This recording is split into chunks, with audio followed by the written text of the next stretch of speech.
বনি মুস্তালিক এলাকায় রওনা হইয়া ওদের কাছে হাজির হইয়া গেলেন। বনি মুস্তালিক এলাকার লোকজন দলে দলে দলে দলে ওনার দিকে দৌড়াইয়া আসতেছে যে নবীর খলিফা আসছে। সুবহানাল্লাহ বলেন। ওয়ালিদ ইবনে উকবা ওনার ওঁটটারে ঘুরাইয়া গোড়াটারে ঘুরাইয়া একটা দৌড় দিয়া মদিনা চলে আইছে। আইসা ক নবী গো, আপনি এমন এলাকায় আমারে পাঠাইছেন যারা আমাকে হত্যা করার জন্য দৌড়াই আইতেছে, আমি কোন রকম জীবন বাঁচাইয়া বাইসা আইছি। আল্লাহু আকবার কোন। আমাকে তারা হত্যা করতে চায়। নবীজি এবার কি কইলেন, তাই নাকি? হ্যাঁ, তাহলে ঠিক আছে, তুমি একটু থামো, আমি আরেকজনকে পাঠাই। আল্লাহর হাবিব মুহাম্মদ রাসূলুল্লাহ সাল্লাল্লাহু আলাইহি ওয়াসাল্লাম অবস্থা যাচাই করার জন্য হযরতে খালিদ ইবনে ওয়ালিদকে পাঠাইলেন। সুবহানাল্লাহ। খালিদ ইবনে ওয়ালিদ নবীজির সাহাবী। আগের ব্যক্তির নাম হলো ওয়ালিদ ইবনে উকবা, আর এখন যাকে পাঠা তার নাম হলো খালিদ ইবনে ওয়ালিদ। সুবহানাল্লাহ বলেন। হযরতে খালিদ ইবনে ওয়ালিদ যাচাই করতে গেছে, কারণ এই ওয়ালিদ ইবনে উকবার কথা শুনে নবী তাৎক্ষণিক তাদের বিরুদ্ধে কোনো সিদ্ধান্ত দিতে পারবে। তারা কেন দৌড়ে আইছে আগে তথ্য জানতে হবে। হযরতে খালিদ ইবনে ওয়ালিদ রাদিয়াল্লাহু তাআলা দৌড়াইয়া গেলেন সেই বনি মুস্তালিক এলাকায়। যাইয়া কয়, আল্লাহর নবী আমাকে পাঠাইছে তোমাদের কাছে প্রতিনিধি হিসাবে, তোমাদের যাকাতের মাল দাও। সবাই দৌড়াই আইসা খালিদ ইবনে ওয়ালিদের হাতে চুমা দেয়, কপালে চুমা দেয়, পায়ে চুমা দেয়, আদর করে ভালো জায়গায় খাইতে দেয়, আর সমস্ত সদগার মাল হাজির কইরা ওনাকে ইজ্জত কইরা সামনের দিকে আগাইয়া দিছে। সুবহানাল্লাহ বলেন। আমার নবীর কাছে খালিদ ইবনে ওয়ালিদ ফিরে আসলো। আয়েশা বলে, ইয়া রাসূলুল্লাহ, ওয়ালিদ ইবনে উকবা যেই কথা বলছে, তারা দৌড়াই আসছে তাকে মারার জন্য। আমি যা দেখছি তারা আমার হাতে চুমা দেয়, আপনার খোঁজ খবর লয়, তারা আমার পায়ে চুমা দিছে, আমাকে ভালো খানা দিছে, ভালো জায়গায় বসতে দিছে, সমস্ত সদগার মাল তারা নিজেরা কষ্ট করে আমার কাছে না পৌঁছায়া দিছে। আমি তো তাদের এলাকায় এরকম কিছু দেখি নাই যে তাদের বিরুদ্ধে বিচার করা যায়। নবীকে ঘটনাটা কি? আল্লাহু আকবার কর। এই জন্য আল্লাহ পাক সূরা হুজরাতের 6 নম্বর আয়াত নাযিল করছেন। আমার আল্লাহ তাবারাকা তাআলা বলেন, যখন তোমাদের কাছে কোনো খবর আসবে ফাতাবায়ানু, তোমরা যাচাই বাছাই করিয়া সিদ্ধান্ত নাও।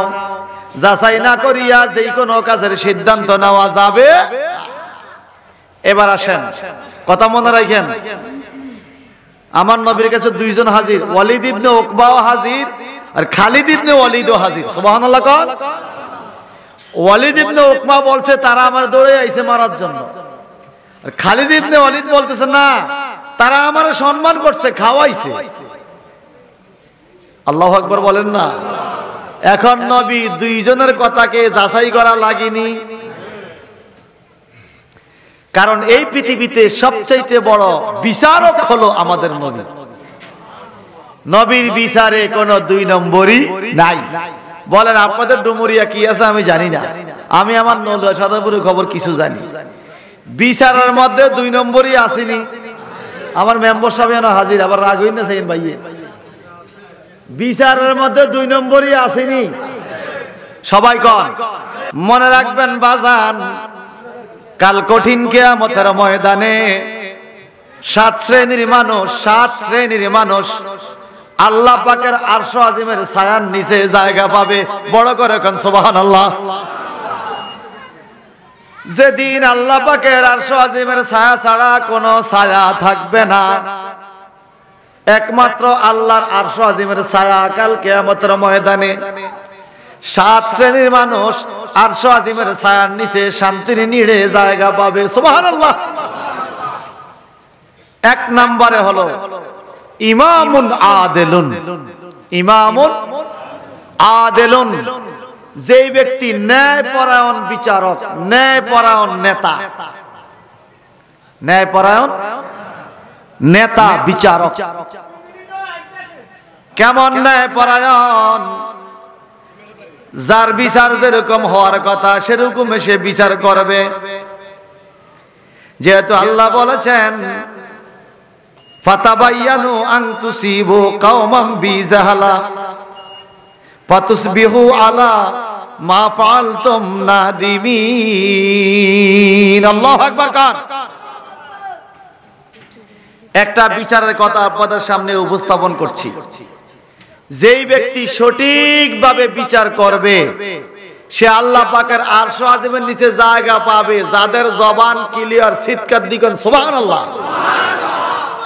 এখন মনে মনে বলবেন ভাগ্যিস আমি চেয়ারম্যান মেম্বার হই নাই, দরবারি হই নাই, আমার এই বিপদ নাই, আমি আরশের নিচে জায়গা পাবো। কিন্তু শোনেন, প্রত্যেকটা ব্যক্তি যার যার জায়গায় এক একজন বিচারক। আপনি আপনার পরিবারের বিচারক, ঠিক কিনা? আপনার কোন ছেলেকে আপনি কি দিছেন, কোন মেয়েকে কি দিছেন, আপনি ভাইয়ের সম্পত্তি কিভাবে আদায় করেছেন, বোনের সম্পত্তি কিভাবে দিছেন, আপনার পরিবারের উপর আপনি হক কিভাবে আদায় করছেন, আপনাকে কাল কিয়ামতের ময়দানে আপনার পরিবারের বিচার সম্বন্ধে প্রশ্ন করা হবে। আল্লাহু আকবার বলেন। সমাজের মুরব্বী, সমাজের সবার উপরে সমান বিচার করতে হবে। রাষ্ট্রের প্রধান, রাষ্ট্রের প্রত্যেকের উপরে সমান অধিকার নিশ্চিত করতে হবে। তাহলে কিন্তু কিয়ামতে খবর আছে, খবর আছে। আমার আল্লাহ তাআলা কোরআন শরীফে বলেন, সূরা নাবার মধ্যে আল্লাহ বলেন ফাতাতুনা আফওয়াজা। যখন আল্লাহ পাকের রহমতের ফেরেশতা ইসরাফিল ফেরেশতা বাঁশির মধ্যে ফু দিবে, ইউমফাকু ফিসসুরে, ইউমফাকু মানে ফু দেওয়া, সুর মানে বাঁশি। যখন বাঁশির মধ্যে ফু দিবে আল্লাহ বলে ফাতাতুনা আফওয়াজা, দলে দলে কাতারে কাতারে মানুষগুলো কিয়ামতের ময়দানে হাজির হবে। চিৎকার দেখুন আল্লাহু আকবার। এর মধ্যে এক এক দলের এক এক কাতারের এক এক রকম চেহারা হবে। ইমাম জালালউদ্দিন মহল্লি বলেছেন ইয়াওমা ইউনফাকু ফিসসুরি ফাতাতুনা আফওয়াজা। আয়াত কারিমার তাফসিরে পাইলাম প্রথম মানুষের দল, প্রথমত মানুষের দল তিনটা হবে। কয়টা? কাফের, মুনাফিক, মুমিন। কাফের, মুনাফিক, মুমিন। আমরা কি কাফের? ওই সবাই কয় না। আমরা কি মুনাফিক? আমরা কি?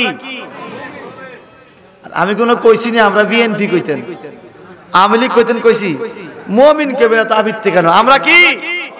আমরা মুমিন বললে কি পুলিশে ধরবো?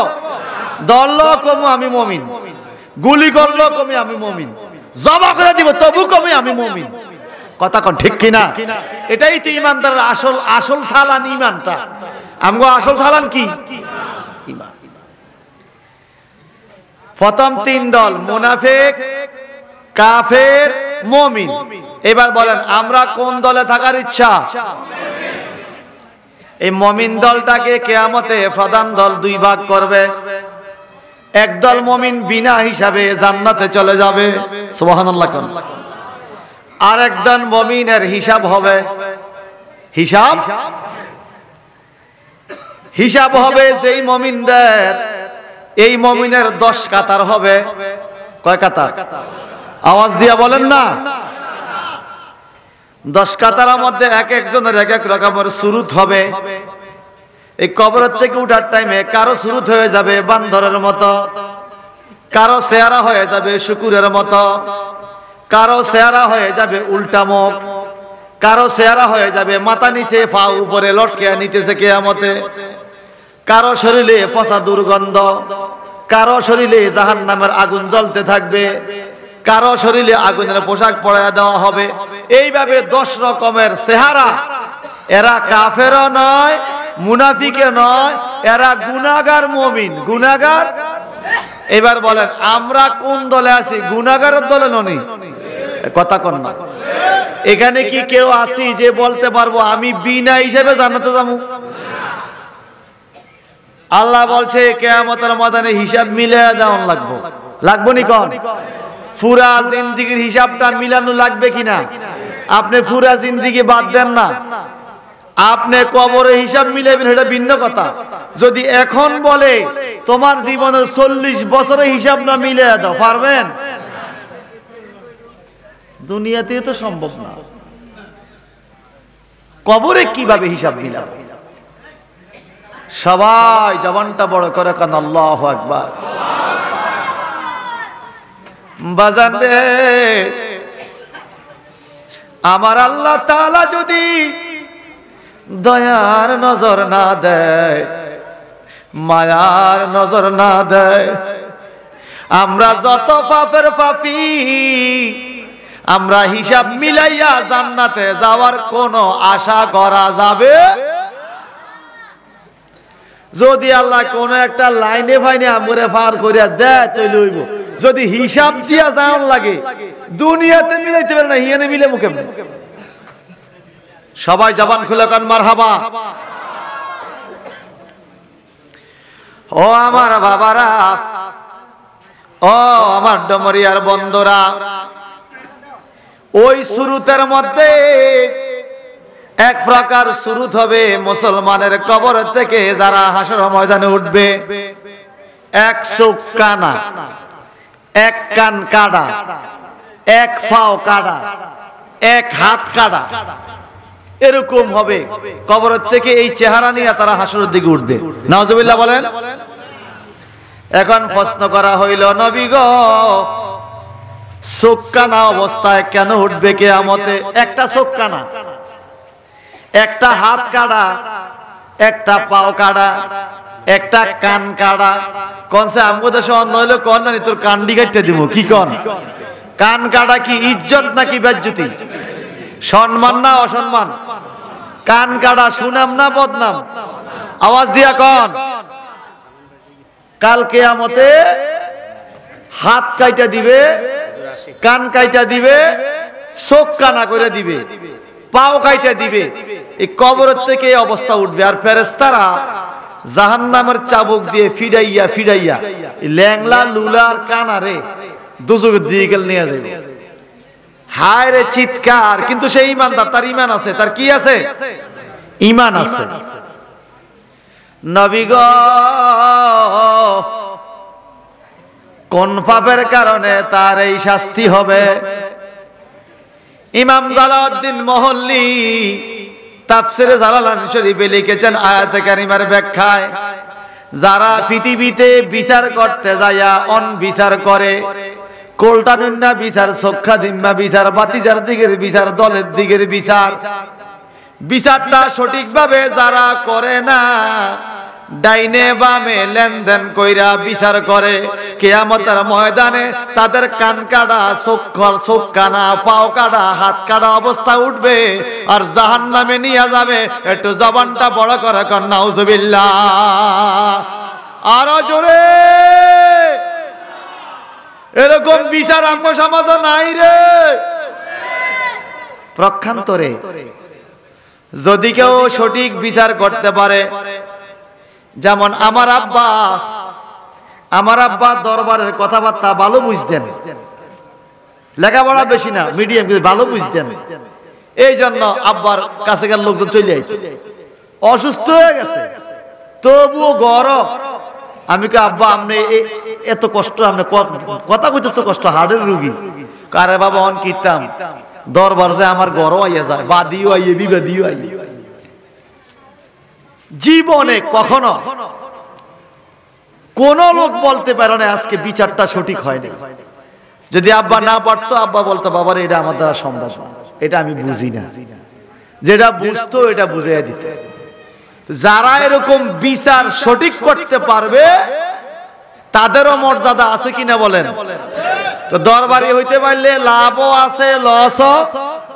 সঠিক করতে পারলে আরশ আজিমে ছায়ার নিচে জায়গা পাবে। আর সঠিক বিচার না করলে কান কাটা অবস্থা জাহান্নামে যাবে। আমরা কি আরশ আজিমে ছায়ার নিচে জায়গা চাইনি? দুই হাত উঠান, দুই হাত উঠান। নারে তাকবীর, নারে রিসালাত, নারে গৌসিয়া। ডানে বামে মাটির ঘর, সেদিন সবাই আমার হবে পর। ঠিক কিনা কোন? কবরে বউ আপন হইবনি ভাই, ছেলে মেয়ে।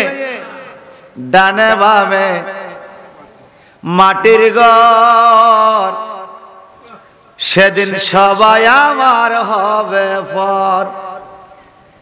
এ কেমন হবে বাসর, এ কেমন হবে বাসর, নিজের ছেলে হইবে পর। ঠিক কিনা বলেন? আরে রঙিন শাড়ি পয়রা বুঝি বাসর হয় দুনিয়ায়, সাদা কাপড় পয়রা বুঝি থাকব মাটির বিছানায়। ঠিক কিনা? রঙিন কাপড়ের দুলা আর মরার পরে সাদা কাপড়ের দুলা। আল্লাহু আকবার, আল্লাহু আকবার। আমার নাকে তুলা কানে তুলা রে দয়াল, সাজাইবে আমারে আমার নাকে তুলা কানে তুলা রে দয়াল, সাজাইবে আমারে। কেমনে আমি থাকবো একা গো দয়াল, অন্ধকার ওই ঘরে। আরে কেমনে আমি থাকবো একা গো দয়াল, অন্ধকার ওই ঘরে। বরই পাতা গরম জলে রে দয়াল, গোসল করাইয়া। আরে বরই পাতা গরম জলে রে দয়াল, গোসল করাইয়া। জন্মের মতো দিবে বুঝি গো আমায় দুলাও সাজাইয়া। সেদিন জন্মের মতো দিবে বুঝি গো আমায় দুলাও সাজাইয়া। ডাইনে বামে মাটির ঘরে রে দয়াল, নিচেও হবে মাটি। সবাই জবানটা বড় করে কথা আল্লাহু আকবার। ওরে ডাইনে বামে মাটির ঘরে রে দয়াল, নিচেও হবে মাটি। দিবে না কেউ আদর কইরা রে আমায় একটা শীতল ফাটি। দিবে না কেউ আদর কইরা রে আমায় একটা শীতল পাটি। আল্লাহুম্মা সাল্লি মাওলানা মুহাম্মাদ ওয়া আলা আলি।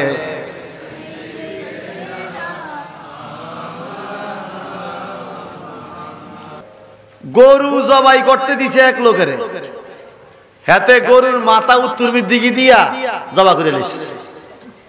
গরু জবাই করতে আমি গরুর মাথা কুন্নি থাকবো, কথা কয় না। দক্ষিণ দিকে মাথা রাখা ক্যাবলামুখী করিয়া না জবা করুন। তা আমারে ফোন দিছে এক হুজুরে, গত কোরবানি আগের কোরবানি, হুজুর এই ঘটনা সমাজে একটা বেজার লাগিয়ে গেছে। গরু তো হতাইছে, আমি তো জবা করে লেছি, মাথা আসলে উত্তর মিয়ন গোস্ত খাওয়ান যায় বলি। আমি তোরে কে কইছি এই কাম কর? হুজুর আমি আর তাল নাই, এরা হতায় লাইছে, আমি হুঁস দিয়ে লাইছি। তা আমি কে হুঁস দিয়া লাইলে হইতো না? হুঁস দেওয়ার আগে ডাইন বা নজর দেওয়ার লাগবো। কারে হুঁস দিতে আছি? এই কথা কোন ঠিক কিনা? হুঁসটা কারে দেই? ডাইন বা নজর রাউন্ড লাগবো নি? কোন আমগো সমাজে এমন কিছু বিচারক আছে বর্তমানে নিজের ভাইয়ের তেলো টেয়া খায়, মার ফেড়ে ছুরি চালায়, নাই মনে হয়? কি হবে ভাই? কয়দিন থাকবো দুনিয়াতে? আমরা মইরা গেলে এমন কিছু লোকও আমাদের সমাজে ছিল যাদের দাপটে সমাজটা কাঁপতো, গ্রামটা কাঁপতো, কিন্তু আজ দেখা যায় ওনারাও কবরে শুয়ে গেছে, নীরব, কোনো আওয়াজ নাই। কথা বলেন ঠিক কিনা? বোঝা গেল আমরাও এরকম নীরব কোন জায়গায় পড়ে থাকবো, আওয়াজ চলবে, ভিতরে আওয়াজ হইব কিন্তু আওয়াজ বাইরে আইতে না। ভিতরে যে কি চলতেছে খোদা জানে। কথা বলেন ঠিক কিনা? ভিতরে ফিডাফিডি চলেনি, এ কথা কয় না? কবরের ভিতরে আযাব চলেনি, ফিডাফিডি চলেনি, আমরা কোন আওয়াজ পাইলে গোপনে চলছে। কথা কন ঠিক কিনা? আল্লাহ তুমি আমাদের কবরবাসীদেরকে মাফ করে দাও, জোরে বলেন আমিন। আসুন আমরা যে কথা থেকে আসতেছিলাম, দুইজন লোক, একজন হইল ওয়ালিদ ইবনে উকবা আর আরেকজন হইল খালিদ ইবনে ওয়ালিদ। কজন? দুইজনে দুই রকম খবর, দুই রকম খবর।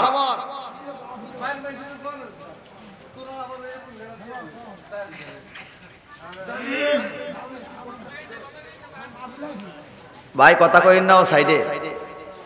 দুইজনের খবর নবীজি শুনছে, নবী বিচারটা ঠিক মতো করণ লাগে না। নবী আমার লোক লাগাইছে, ঘটনাটা কি? প্রথম আয়া কইছে ওয়ালিদ ইবনে উকবা তারে দৌড়াইয়া আইছে মারতো। খালিদ ইবনে ওয়ালিদ কয় তারে দৌড়াইয়া আইছে সম্মান দিয়ে হাতে চুমা দিত। ঘটনাটা কি? এখন তথ্য লইয়া দেখে রে, ওয়ালিদ ইবনে উকবার সাথে বনি মুস্তালিক এলাকার লোকদের সাথে ইসলাম গ্রহণের পূর্বে একটা মারামারি হয়েছিল। ইসলাম গ্রহণের পূর্বে মারামারি হয়েছে।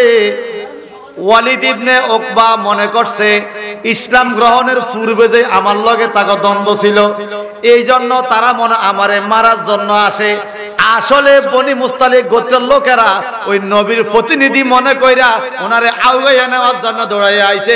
ওনার বুঝতে ভুল হইছে, একটু জবানটা বড় করে করে আল্লাহু আকবার। বুঝতে ভুল হইছে।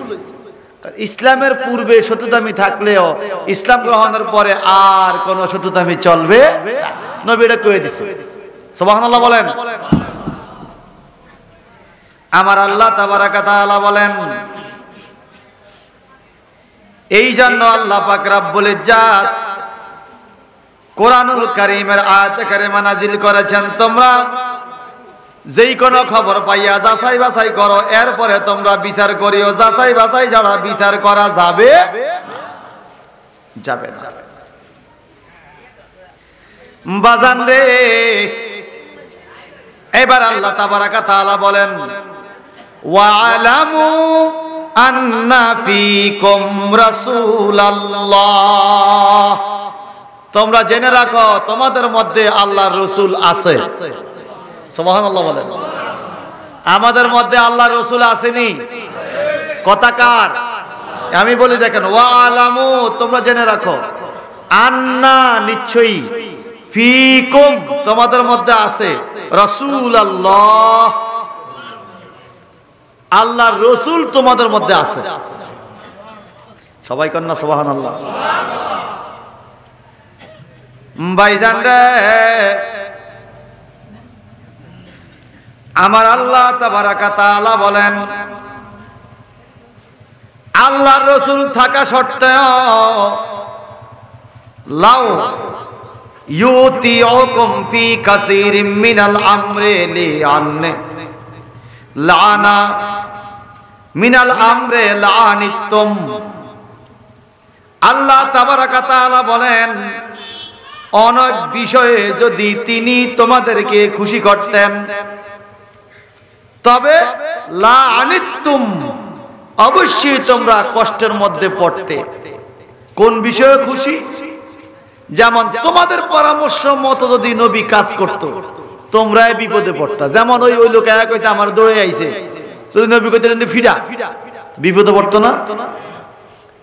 তোমাদের পরামর্শ মতো নবী কোনো কাজ করে না, বরং আল্লাহর পরামর্শ মতো নবী সকল কাজ করে। আমার আল্লাহ বলেন ওয়ালাকিন্নাল্লাহা হাব্বাবা ইলাইকুমুল ঈমান। বলা বলা দুনিয়ার মানুষ, দুনিয়াতে যত আপন আপন জিনিস তোমাদের কাছে আছে, আল্লাহ পাক তোমাদের সবচাইতে আপন করছে তোমাদের ঈমান। কি? যদি একজনকে তোর হাতটা কাটটা বলা মতি ঈমানটা ছেড়ে দে, আপনি কি কইবেন?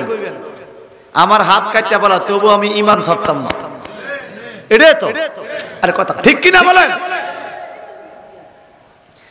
ইসলামের প্রাথমিক যুগে মুসলমানরা ঘরের থেকে বাইরে হইতো সুস্থ, ঘরে আইসা ঢুকতো অসুস্থ। কারো হাত কাটা, কারো পাও কাটা, কারো চোখ কানা, কাপড়রা ফতর মধ্যে দইরা চোখ খুলে দিত। দোষ কি? ঈমান আনছে, মুহাম্মদকে মানছে, এটাই দোষ, আর কোন দোষ? এখন যে ফিলিস্তিন বাইতুল মুকাদ্দাসের উপর আক্রমণ করে, দোষ কি? এদের দোষ হলো এরা আখির নবীর উম্মত দাবি করে, আর ইহুদিরা বলতেছে বাইতুল মুকাদ্দাস এটা মুসা নবীর আমল থেকে আমগো দখলে। নাউজুবিল্লাহ কোন? দোষ হইলো তারা নবীজির নাম বলে, আর মুসলমানরা প্রতিদিন শত শত মুসলমান জীবন দিতেছে নবীজির নামের উপরে। জীবন দিয়া ফেলবো তবুও নবীর নাম ভুলা যাবে, এটা হলো ঈমান। সুবহানাল্লাহ বলেন। আমার আল্লাহ বলেন ওয়ালাকিন্নাল্লাহা হাব্বাবা ইলাইকুমুল ঈমানা। এরে জগতের মানুষ, আল্লাহ পাক তোমাদের জন্য সবচাইতে প্রিয় করে দিছে ঈমান। ওয়াজাইয়ানাহু ফি কুলুবিকুম, আল্লাহ পাক তোমাদের অন্তরকে সুশোভিত করেছেন। ঈমানের পরে কিছু কাজ তোমাদের মধ্যে চলে আসছে। ওয়াকাররাহা ইলাইকুমুল কুফরা ওয়াল ফুসুকা ওয়াল ইসয়ান, কুফরি, আল্লাহর কথা অমান্য করা, এবং এই কাজগুলো আল্লাহ পাক অপছন্দ করেছেন। আল্লাহর কথাকে অমান্য করে চলা যাবে না। আল্লাহ তাবারাকা তাআলা বলেন উলাইকা হুমুর রাশিদুন। সুবহানাল্লাহ।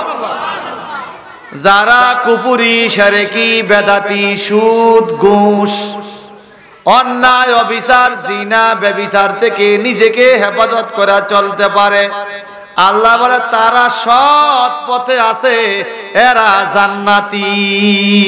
সুবহানাল্লাহ। এরা কি? এখন আপনি একটু চিন্তা করে দেখেন তো, আমাদের সমাজে সুদ আছে কিনা? কথা কয় না, সবাই বলেন। ঘুষ আছে কিনা? পরনিন্দা, গীবত, ছগলখড়ি, ফরজ জায়গা দখল করা, ফরজ সম্পদ আত্মসাৎ করা, মিথ্যা কথা কয়ে আরেকজনের বিরুদ্ধে বেজার লাগাই দেওয়া, এরকম আছে কিনা বলেন? তা আমরা যে ব্যস্ত পাওয়ার আশা করে রয়েছি, মামুর বাইরে আবদার চাইলে গেল দিয়া ফেলাই, চাইলে শুধু দিব। মামুর বাইরে আবদার আরো বহু বছর আগে মামুরা দিত, এখনকার মামুরাও ঠিক মতো দেয় না। কথা কন না, ঠিক কিনা? এখন মামুর মধ্যে বেজাল শুরু হয়েছে। আগে তো কথা কথা ছিল মামুর বাইরে আবদার চাইলে দিব, এখন মামুর বাইরে আবদারও নাই, ঠিক কিনা? আমার আল্লাহ বলেন ইন্নামাল মুমিনুনা ইখওয়াতুন ফাআসলিহু বাইনা আখাওয়াইকুম ওয়াত্তাকুল্লাহা লাআল্লাকুম তুরহামুন।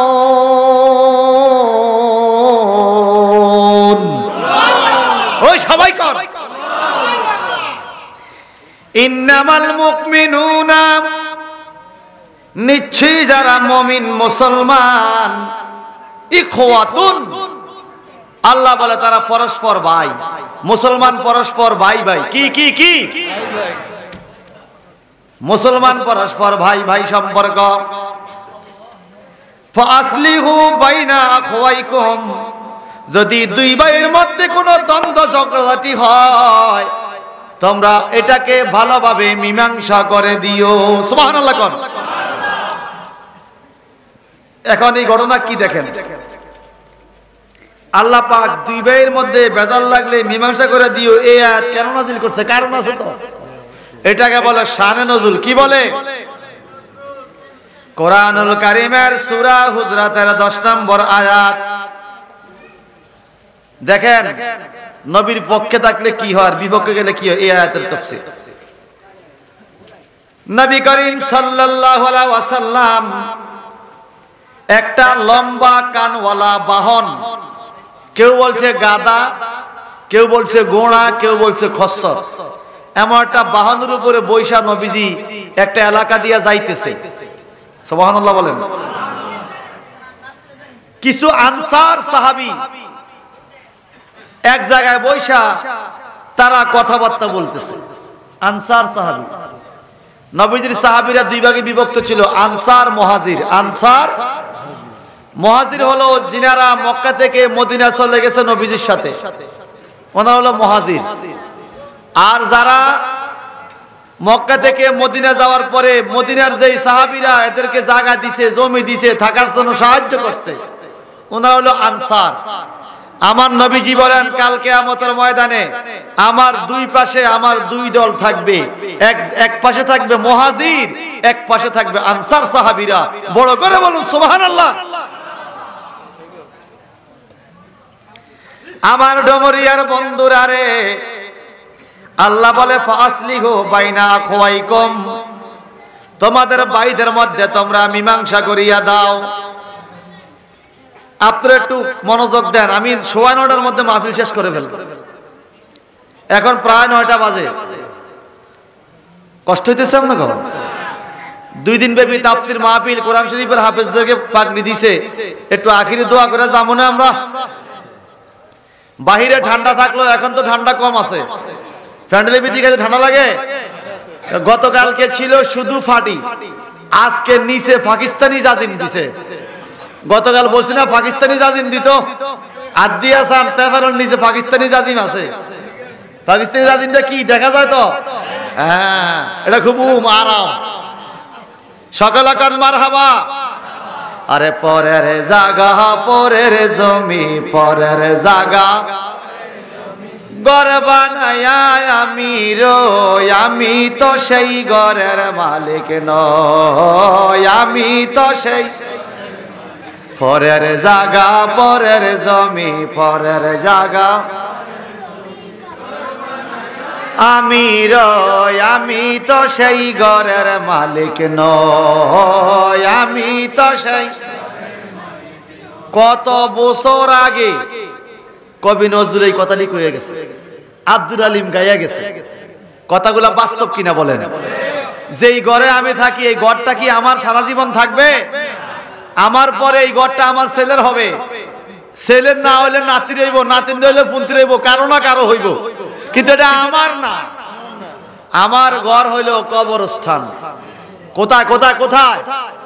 আমি পরের ঘরকে সাজাই, আমার কবরের ঘরকে সাজাইলাম না। যদি বলেন হুজুর কবরের ঘরকে আমি টাইলস করতে হবে, না। কবরের ঘরের একদিকের টাইলস হলো নামাজ, কবরের ঘরের আরেক দিকের সাজ হইল রোজা, কবরের ঘরে আরেক দিকের সাজ হইল হজ, কবরের ঘরে আরেক দিকের সাজ হইল যাকাত, কবরের ঘরের আরেক দিকের বিচারা হইল সত্য কথা, হালাল খানা। যদি হালাল কাজ কইরা কবরে যাইতে পারো, তুমি দুনিয়ার ঘরকে সাজাইছো ইট রড দিয়া, টাইলস দিয়া, ঘরের মধ্যে ফার্নিচার দিয়া, কবরের ঘরটা আল্লাহ পাক সাজায়া রাখবে তোমার ইবাদত দিয়া। জোরে জোরে করে আল্লাহু আকবার। তাহলে কবরের ঘর সাজান লাগবো নি? দুনিয়ার ঘরে ঢুকবা তুমি 4 চাক্কা গাড়ির থেকে, আর কবরের ঘরে ঢুকবা তুমি মসজিদের ফালকি দিয়া। কথা কোন ঠিক কিনা? এটাও তো আব্দুল আলিম গায়া গেছে, কবি নজরুলের লেখা। দুয়ারে আয়েশা সে পালকি দুয়ারে আয়েশা সে পালকি নায়ুরিগা তুলো গো তুলো, মুখে আল্লাহ রসুল সবে বলো, ও মুখে আল্লাহ রসুল সবে বলেন। দুয়ারে আয়েশা সে পালকি, দুয়ারে আয়েশা সে পালকি নায়ুরিগা তোলো গো তোলো, মুখে আল্লাহ রসুল সবে বলো, ও মুখে আল্লাহ রসুল সবে। এবার বলেন দুনিয়ার ঘর আর কবরস্থানের ঘর বেশ কম আছে কিনা? দুনিয়ার ঘরে যদি আমি অসুস্থ হই, বিপদ আপদ হয়, ভাই ভাতিজা ছেলে মেয়ে দৌড়ে আইব আমার একটু সেবা করার লাগা। কবরে বিপদ হইলে কেউ আইব? কেউ আইব? সেখানে আমি আল্লাহ আল্লাহ রসুল ছাড়া আর কাউকে পাবো? তো সেই আল্লাহ আল্লাহ রসুলকে দুনিয়ার থাইকা খুশি করে নেওয়ার লাগবো নি কন? এ বাচ্চারা, হ্যাঁ বাচ্চারা, ইয়া বাচ্চা চুপ রহো। এই তোমরা কি ফাতলে এদিকে এদিকে এই কিছু এদিকে আসো, এই এদিকে আসো। মাদ্রাসার ছাত্ররা এত দুষ্ট। এই এদিকে আসো। আমি যখন হাজীগঞ্জ জেলা মাদ্রাসা ছিলাম, একদিন বোর্ডিং এর তালা খুললা, হাবের সাহেবের টাঙ্গের তালা খুললা, বেত নিয়া ডাকাতে নই ফলাই দিছে ছাত্র। কথা বুঝেন না? বেত দিয়া ফিডায়, তো হাবের সাহেবের টাঙ্গের ভিতরে বেত রাখে, হাবের সাহেবের টাঙ্গের তালা খুললা, হাবের সাহেবের পকেটে হইলো চাবি, তালা খুললো কেন? তো বইয়া তার মা এসে বিচার করতো, ক বাবা কেন খুলছত? ক বাঙ্গা বেলুট দিয়া। চিন্তা করেন, বাঙ্গা বেলুট দিয়া তালা খুললে বলাইছে, ইঞ্জিনিয়ারটা কত মজবুত। এরকম ইঞ্জিনিয়াররা হেফতখানা থায় আমি জানি। হ্যাঁ ইঞ্জিনিয়াররা সাবধান। আল্লাহ কবুল করুক, আমিন বলেন।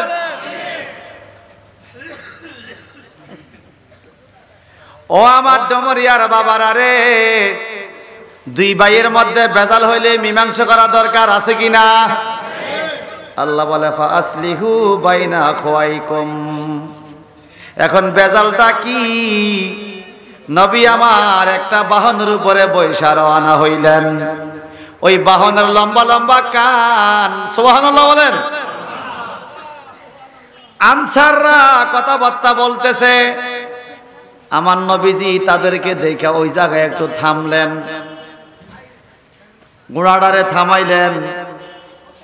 নবীজির ঘোড়া এমন টাইমে প্রস্রাব কইরা দিছে, খুব খেয়াল করে। সূরা হুজরাতের 10 নম্বর আয়াতের শানে নজুল বলছি বাজান। নবীজির ঘোড়ায় প্রস্রাব করছে, যেখানে মজলিসের কাছে। এমন টাইমে ওই জায়গায় আব্দুল্লাহ ইবনে উবাই নামক একজন মুনাফিক ছিল। মুনাফিকে তার কাপড় দিয়া নাকের মধ্যে চাপা দিয়া বন্ধ কইরা কয়, আয় হায় হায় হায় রে, নবীজির ঘোড়ার প্রস্রাবের কি দুর্গন্ধ রে। নাউজুবিল্লাহ বলেন। এই কথা বলতেছে কে? আব্দুল্লাহ ইবনে উবাই মুনাফিক। এই কথা শুননা ওই মজলিসে আব্দুল্লাহ ইবনে রাওহা রাদিয়াল্লাহু তাআলা আনহু ওই মজলিসে ছিলেন। আব্দুল্লাহ ইবনে রাওহা কয়, রে আব্দুল্লাহ ইবনে ভাই, কি কইলি তুই? নবীজির ঘোড়ার প্রস্রাবের গন্ধ বেশি। শোন, নবীজির ঘোড়ার প্রস্রাবের গন্ধ আমার কাছে মেশক আম্বর আতর গোলাপের চাইতেও বেশি খুশবু লাগে। আন দুইরা বইছিনি কোন? একজনে কয় কি গন্ধ রে, আরেকজনে কয় কি সুবাস রে। সুবহানাল্লাহ কোন। ঈমান কারে কয় দেখেন। মুনাফিক কয় নবীজির ঘোড়ার প্রস্রাবে কি দুর্গন্ধ। আব্দুল্লাহ ইবনে উবাই মুনাফিক।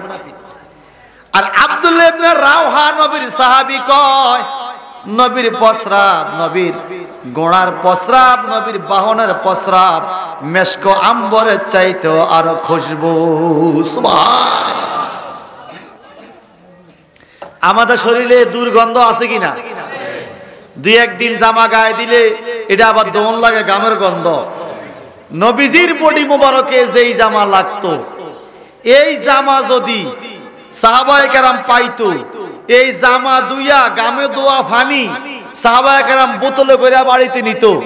এই বোতলের মধ্যে আবার পানি ঢুকাইয়া ওই গামের সাথে মিশাইয়া আতর হিসাবে ব্যবহার করত। এটা কি মুনাফিকে বুঝবো? এটা বুঝবো মুমিনে। কে বুঝবো? মনে রাখবেন, জন্ডিসের রোগীরে আখের রস দিলে হইতে কয় তিতা। কথা কর না। এটা কি আখের দোষ না তার রুচির দোষ? তোর মুখের মধ্যে জন্ডিস, এলা কি আখ খারাপ? আখ তো ভালো জিনিস, মিষ্টি, তুই কস তিতা। আমাদের সমাজে কিছু ইমানের জন্ডিসওয়ালা মুনাফিক আছে, কথা কয় না। আমার নবীর শান শুনলে ভালো লাগে না, চেহারা মলিন হইয়া যায়। নিজের নেতার কথা কইলে চেহারা খুশি, নবীর কথা কইলে চেহারা মলিন। এখন আমার আল্লাহ কয় নবীর গুনার প্রস্রাব একজনের কাছে সুগন্ধ, একজনের কাছে দুর্গন্ধ। বলে দুর্গন্ধ হয় মুনাফিকের নাকে, আর রাসূলুল্লাহর গুনার প্রস্রাব সুগন্ধ হয় মুমিনের নাকে। কারণ সে নবীরে ভালোবাসে। কারা ভালোবাসে? একদিন আবু জাহেল নবীর কাছে আসছে, আয়েশা কয় মুহাম্মদ তোমার চেহারা এরকম বিশ্রী, আতেন ভাল লাগে না। আবু জাহেল কয়, কে কয়? আমার নবী কয় ঠিক কইছো। নবী কি কয়? ঠিক বলছো তুমি। চলে গেছে। পরের দিন আবু বকর সিদ্দিক আয়েশা বলে, ইয়া রাসূলুল্লাহ আপনার চেহারা এত সুন্দর, এত সুন্দর চেহারাওয়ালা মানুষ জীবনে আল্লাহ বানায় না, আমি দেখি নাই, এত সুন্দর আপনার চেহারা। আমার নবী কয় ঠিক বলছো। আচ্ছা এখন কালকেও কইছে ঠিক, আজকেও কয়। সুবহানাল্লাহ বলেন না। আজকে বিকালে আমি একটা দরবার করে আইছি, আমরা কিন্তু দরবারও করি। এক লোকে জ্বালা বালাইছে মনোরপুর দান জ্বালা, বুঝেন তো, ইরিদানের আসলারে বহুত ডাক দেয়, হাসলা হাঁস ডাকে না, হেতে কিচ্ছে বিষ দিছে। কি দিছে? আসলা তো হাঁস মরে গেছে ৬-৭টা। আসলা বিচার ডাক দিছে, আমার ৭টা হাঁসের দাম ৫,০০০ টাকা দাম দেওয়ার লাগবে। বেটা কয় আমি ডাক দিয়া কইছি কার কার হাঁস আছে ডাক্কা রাখেন, আমি ওষুধ দিতে আছি খেত। বেটা কয় আমি ডাক্কা কইছি ওষুধ দিতে আছি, আর হাঁসের মালিক কয় আমি শুনি নাই। কথা বুঝেন না? এখন বিষ দেওয়ান না, বিষ দেওয়ান ঠিক, বিষ দেওয়ান না, ডাক দিয়া বলছে হাঁস ডাক্কা রাখেন আমি বিষ দিছি, এটা কোনো ঠিক। আবার যার হাঁস হেতে কয় আমি শুনি নাই, তার কথাও ঠিক। হাঁস মরছে এটাও ঠিক। বিচারটা করণ লাগবো নি, সব ঠিক রেখে আমাদের বিচারও করতে হইব ঠিক। যদি আমরা করি এটা ঠিক সেটা বে ঠিক, আমরা তো তাল মতো নাই। কথা কন ঠিক কিনা? তাহলে আমি একটা রায় দিয়ে আইছি, উপভোক্য খুশি হয়ে গেছে। একটা বিচারের ইতিহাস আপনাদেরকে শোনাই। কোরআনের তাফসিরে তো সোজা না বাজান, একটার সাথে আরেকটা ঘটনা লাগিয়ে রয়েছে। হযরতে দাউদ আলাইহিস সালামের কাছে এক জমিওয়ালা আইছে। আয়েশা কয় দাউদ নবীও ফাঁসের গ্রামের এক লোকের ১০০টা ছাগল, ১০০টা ছাগল আমার জমিনে আইসে একবারে গুড়াইয়া জমিনের ফসলটি খাইয়া লিছে। এখন আপনি বিচার করিয়া দেন। সুবহানাল্লাহ বলবেন না? বিচারটা শুনতেছেন আপনারা? দাউদ আলাইহিস সালাম বিচার করে দিল, যাও ছাগলওয়ালাকে খবর দাও। ছাগলওয়ালাকে খবর দিয়া বলছে এই লোকের জমিনের ফসল সব খাইয়া ফেলছে তোমার ছাগলে, এখন তোমার দাবি কি? বলে তার ছাগল ডিমের দাম যত আমার ফসলের দামও তত। এখন বলতেছে দাউদ আলাইহিস সালাম তোরে তোমার ছাগলগুলো দিয়ে দাও। এখন 100 ছাগলওয়ালা জমিওয়ালারে দিয়ে দিছে, দাউদ নবী বিচার করে দিছে। বিচার ঠিক আছে না? ফসল যত ছাগলের দামও। এখন ছাগলওয়ালা যাওয়ার টাইমে কান্দে, দাউদ নবীর বিচারও ঠিক, কিন্তু আমার যে ছাগল আড়াইছে এটাও ঠিক। কথা বুঝেন না? সামনে সুলেমান নবী পড়ছে, বয়স মাত্র 11 বছর। কত বছর? সুলেমান ডাইকাকে, এই পাশের গ্রামের ভাই আপনি কান্দেন কেন?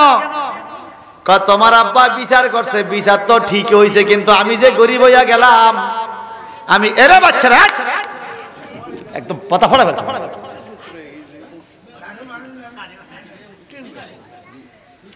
আমি যে গরিব হইয়া গেলাম। এই আমগো অভ্যাস কি জানেন?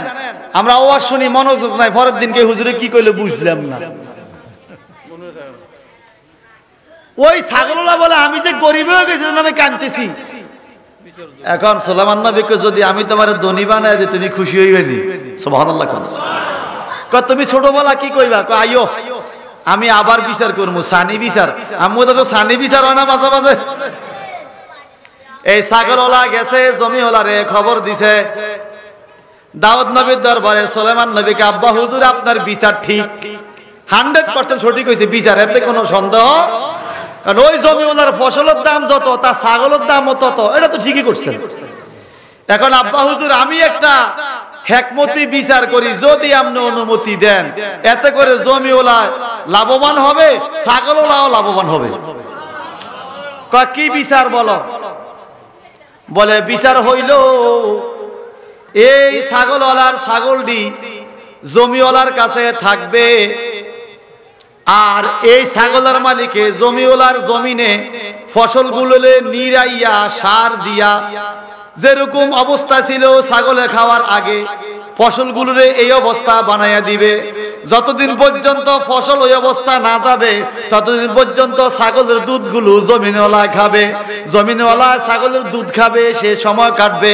আর এই ছাগলওয়ালা ফসল জমিন ঠিক করিয়া দিবে, যখন ফসল সমান হইয়া যাবে তখন ছাগলওয়ালা তার ছাগল ফিরিয়া পাবে, জমিনওয়ালা তার ফসল ফিরিয়া পাবে।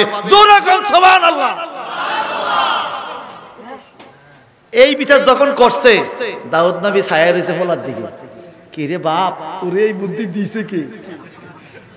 সুবহানাল্লাহ বলেন না। মনে রাখেন বাবা, যেই বাচ্চাগুলো ভবিষ্যতে মানুষ হবে তারা ছোট গালে চিনা যায়, ঠিক কিনা বলেন?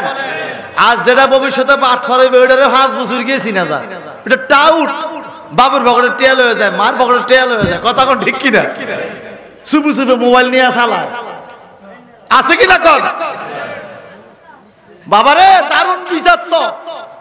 এই বিচার ভাই এখন জমিওয়ালা খুশি, ছাগলওয়ালা জমিনে যায় চাষ মাস করিয়া লাইন ফাইন করিয়া সার টার দিয়া মোটামুটি ফসল আগের জায়গায় লইয়া আইছে। এখন ওই জমিওয়ালা ছাগল ফিরিয়ে দিছে, ফসলওয়ালা ফসল নিছে, ছাগলওয়ালা ছাগল নিছে। এই জন্য আল্লাহ পাক বলে ফাসলিহু বাইনা আখওয়াইকুম, তোমাদের দুই ভাইদের মধ্যে যখন ঝামেলা হবে সঠিকভাবে বিচার করিয়া দিও, যেন উভয় পক্ষ খুশি হইয়া যায়। বাজান রে, এখন দুইজন লোক নবীজির গুনার প্রস্রাব লইয়া জগা লাগছে, মনে আসেনি? আর আবু জাহেল বলছে মুহাম্মদ তোমার চেহারা খুব বিশ্রী। আমার নবী কয় ঠিক। আবু বকর কয় মুহাম্মদ আপনার চেহারা বড় সুন্দর। নবী কয় ঠিক, দুইটাই তো ঠিক। অন পাবলিক কয় হুজুর গতকালকে আবু জাহেল কইলো আপনার চেহারা কুশ্রী, আপনি কইছেন ঠিক। আজকে আবু বকর সিদ্দিক বলে আপনার চেহারা সুন্দর, আপনি তাও কইলেন ঠিক। কোনটা ঠিক? আমার নবী কয় দুটোই ঠিক। সুবহানাল্লাহ। বলে কেমনে? বলে যে যেই চোখে দেখে। সুবহানাল্লাহ বলে আরো জোরে বলে। নবীকে ঘটনা কি? আমার নাই বলে আনা মেরাতুল্লাহ, আই এম মিরর অফ আল্লাহ। আমি হইলাম আল্লাহ দেখার আয়না, আমি হইলাম আল্লাহ দেখার আয়না। আমি নবী হইলাম তোমাদের সামনে আয়না। আয়নার সামনে গেলে তুমি যেমন আয়নায় তোমারে দেখাইবে তেমন। আবু জাহেলের চেহারা যেমন আবু জাহেল আমার সামনে আইছে, আয়নার সামনে সে নিজের চেহারা দেখে কইছে আমি নাকি খারাপ, আর আবু বকরের চেহারা সুন্দর। আয়নার সামনে আইছে, আবু বকর নিজের চেহারা দেখছে। আসলে আয়নার দোষ না রে, যার যার মনের দোষ, মাইন্ডের দোষ। নবী যারে যেইভাবে মানে এইভাবেই তার ঈমান মজবুত হয়। আরো জোরে বলেন আল্লাহু আকবার। চিৎকার দিয়ে কোন ইয়া রাসূলুল্লাহ। এজন্য তো কবি নজরুল বলছে, আরে কেহু করে বেচা কেনা, কেহু করে বেচা কেনা, কেহু কান্দে, রাস্তায় পড়ে দৌড়বি যদি তারে চলো মুর্শিদের বাজারে, চলো মুর্শিদের বাজারে। আরে কেহু করে বেচা কেনা, কেহু করে বেচা কেনা, কেহু কান্দে, রাস্তায় পড়ে দৌড়বি যদি তারে চলো মুর্শিদের বাজারে, চলো মুর্শিদের বাজারে। যার যেরকম শক্তি আছে চিৎকার দিয়ে বলুন আল্লাহু আকবার। ভাইজান এই কথা বই আমি শেষ করতেছি। আব্দুল্লাহ ইবনে উবাই বলে মুহাম্মাদের গুনার প্রস্রাবের দুর্গন্ধ, আর আব্দুল্লাহ ইবনে রাওহা রাদিয়াল্লাহু তাআলা আনহু বলে আমার নবীর প্রস্রাবের সুগন্ধ। সুবহানাল্লাহ। নবীর গুনার প্রস্রাবের সুগন্ধ, খুশবু। আল্লাহ বলেন এই কথা লইয়া দুইজনের মধ্যে ঝগড়াঝাটি শুরু হইল, বাক বিতণ্ডা শুরু হইল, কানা গুসা শুরু হইল, দুই গোত্রের মধ্যে মারামারি লাগিয়া গেল। আব্দুল্লাহ ইবনে রাওহার গোত্র, আব্দুল্লাহ ইবনে উবাইদের গোত্র, দুই গোত্রের মধ্যে মারামারি লাগিয়া গেল। এটা ফয়সালা কে করবে বলো? চলো আমরা দিনের নবীর কাছে যাই, আমাদের দুইজনের কথা কাটটা ঠিক, যে গোড়ার প্রস্রাব গন্ধ না খুশবু এটা দিনের নবী ফয়সালা দিবে। আর আরো জোরে বলেন সুবহানাল্লাহ। এখন আব্দুল্লাহ ইবনে উবাই মনে মনে ভাবতেছে গোড়ার প্রস্রাব যে গন্ধ ওটা কে জানে, এটা তো আমার পক্ষে ফতুয়া আইব কনফার্ম, আমি জিততে যাবো বহসে। আর আব্দুল্লাহ ইবনে রাওহা মনের মধ্যে তৃপ্তি, রাসূলুল্লাহ যেই গোড়ার উপরে উঠছে, এই গোড়ার প্রস্রাব মেসকো আম্বরের চাইতে খুশবু, এটা আমার ঈমান, বিচার আমিই পাবো। আর জোরে কন্না সুবহানাল্লাহ। মানুষ কয়জন? আব্দুল্লাহ ইবনে উবাই, আব্দুল্লাহ ইবনে রাওহা। আল্লাহ পাক বলেন ইন্নামাল মুমিনুনা ইখওয়াতুন ফাআসলিহু বাইনা আখওয়াইকুম ওয়াত্তাকুল্লাহা লাআল্লাকুম তুরহামুন। এটা মহব্বতে আল্লাহু আকবার। দুইজনের মধ্যে ফয়সালা ভাগ করে দাও, তবে ফয়সালা করার টাইমে ওয়াত্তাকুল্লাহ, আল্লাহর ভয় অন্তরে রাখিও। সুবহানাল্লাহ বলেন। দুইজন নবীর কাছে গেল সমঝোতা করার জন্য। আমার নবীর কাছে বিচার উপস্থাপন করা হলো। আব্দুল্লাহ ইবনে রাওহা কয় নবী গো, আমি বলছি আপনার গোড়ার প্রস্রাব খুশবু মেশকাম্বরের চাইতে সুঘ্রাণ।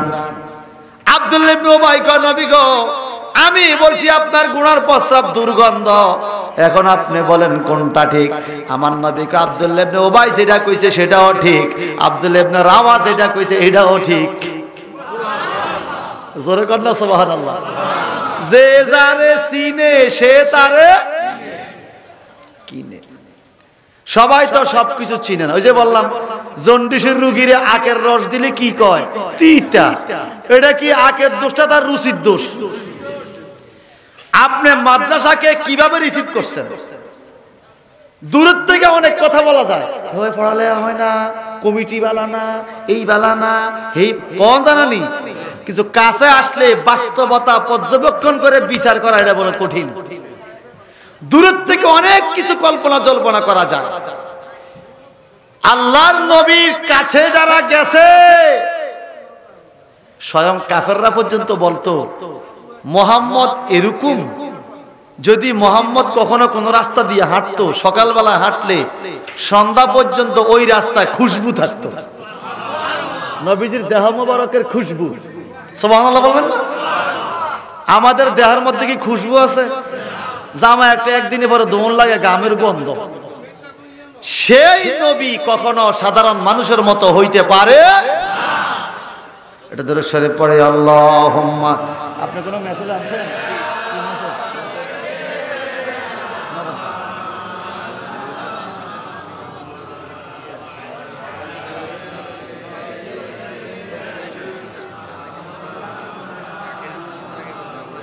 আর হুজুর নাই, শেষ মাহফিল এখন শেষ। আসছেনি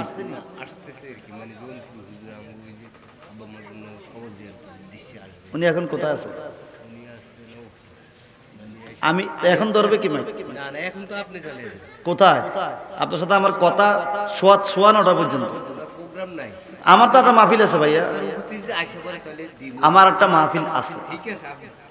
এই জন্য আমি গতকালকে অনুরোধ করছি শরীফ ভাইয়ের সাথে, আমার 2 দিনে প্রোগ্রাম ছিল আপনাদের এখানে মাগরিব থেকে 8টা পর্যন্ত। গতকালকে আমি মাগরিব থেকে করছি, আজকেও মাগরিব থেকে ছিল।